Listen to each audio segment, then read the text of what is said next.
All right, it's time for another Relaxer Touch-Up Recap video.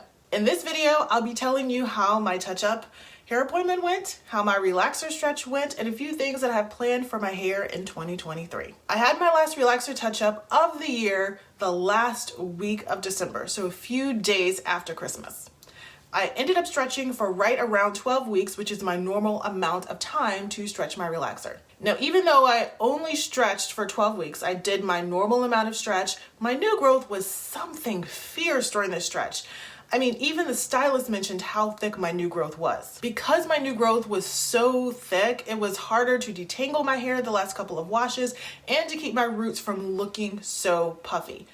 I'm not sure what happened, as I don't think I did anything really different during this stretch. The only thing that I would consider different was that I was working out more consistently than I have been in the past. I'm not sure if that was the cause for the extra thickness. Maybe it was, who knows. Also, during the last couple of weeks of my stretch, I noticed that my scalp was itching more. I think it was probably the cold because the temperatures got a lot colder, and also me not drinking enough water to stay hydrated from the inside. I did keep from scratching as I didn't want to irritate my scalp before I got my touch-up. I did, however, do a few scalp massages, which really helped a lot with the itching. Now, because of my thick new growth and my itchy scalp, I wasn't sure how this hair appointment was gonna go.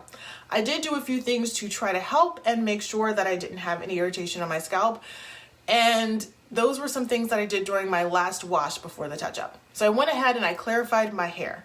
That way I could get rid of any product buildup that may have built up on my strands and could impact how the relaxer would take to my hair. I also thought that clarifying my hair and also my scalp could help my scalp itch less during that last week. Now, the second thing I did was a light protein treatment to help give my hair some strength. Now, back in the day, I used to do a hard protein treatment the week before my touch-up. I don't think that I need to do a hard protein treatment anymore, which is why I did a light one instead. Now, despite my new growth being unusually thick and the itchiness of my scalp, the appointment was uneventful, which I was really grateful for. I'm guessing that the clarifying and protein treatment helped a lot. Okay, so let's talk about the appointment. To get it started, the stylist sectioned my hair into I think 4 or 5 sections, and then section by section, she went ahead and based my scalp with a petroleum product. Now, after she was done basting my scalp in each section, she then applied some product to protect my strands. Now, I don't recall the name of the product that she used. I looked at the bottle, but I can't remember what it said.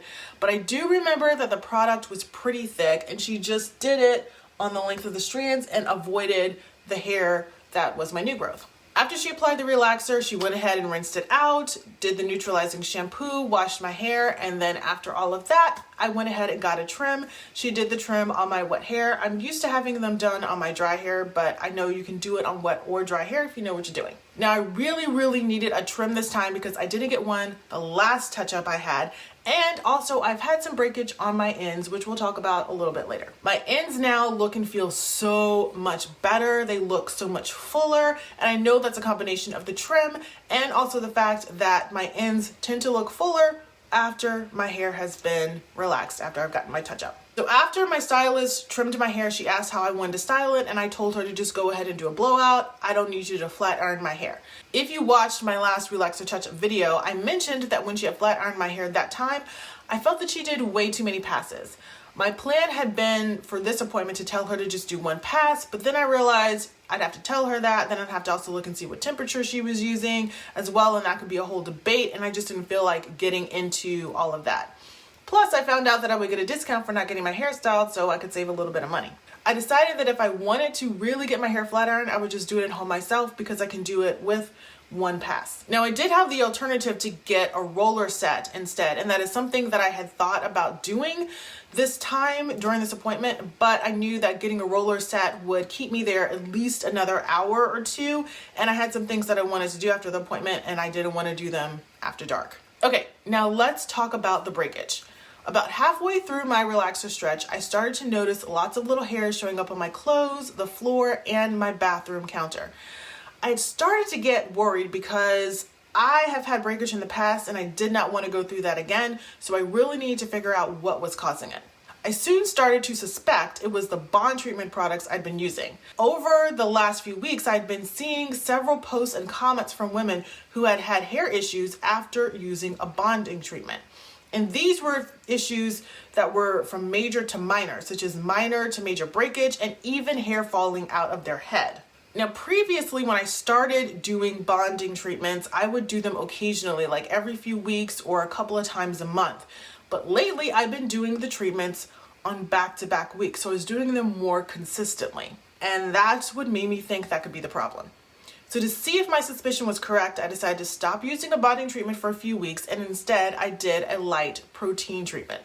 And that seemed to do the trick. Who would have thought? With each day, the breakage got less and less until it eventually stopped. So this next stretch, I'm telling you, I won't be doing any bonding treatments. I am signing off of those for a while, maybe even forever. And so to help strengthen my hair going forward, I'll be doing light protein treatments instead. Now, overall, this last year was a good hair year for me. I didn't have any abnormal hair problems, even though I had that little breakage issue at the end. Overall, this last year was a good hair year for me. I didn't have any abnormal hair problems, even though I did have that little breakage issue at the end. I basically really felt in tune with my hair, because if I started to notice something like the breakage, if I started noticing my hair was just changing, I was able to really narrow down the cause and make changes if that's what was needed. I also tried a few new hair products, not a lot, but just a few, and I'm not going to talk about them in this video, but I will be doing a separate video to talk about each of those products that I tried and give you my thoughts on them. Now, while I did try some new products, I didn't change a lot when it came to the products I used or how I cared for my hair. All of my staple products have been working well for me, so I'm going to continue using them in the future. Now, that's a little hint of what's coming in 2023, so let's get a little more specific about a couple of things that I'll be doing with my hair in 2023. The first thing is I will be trying some new hair products. I know I didn't try a lot in 2022, and I pretty much kept my hair regimen the same, but I have a few hair products, some shampoos and conditioners that are new to me that I bought during some of these holiday sales. And so I'd like to try them and see what might work for my hair, because who doesn't want a few hair product backups? And then also I can share my thoughts on them with you. I'm also going to try to grow out my hair. Now, I know that I can grow out my hair because I've done it in the past, so right now it's more of a wanting to do it versus a can I do it. The last time my hair was below my shoulders, I got really fed up with it and cut it back to shoulder length. I do, however, like the look and versatility of long hair, but after a while, it starts to become more of a chore to care for it. So we'll see how it goes this year, if I actually end up growing my hair out or if I end up cutting it back again. Okay, now it's your turn. I want to hear from you. How did your hair fare in 2022? What are your plans for your hair in 2023? Go ahead and share in the comments below.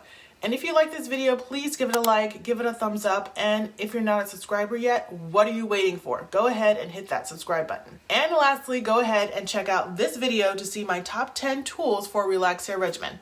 Thanks for watching, and I'll see you in this video.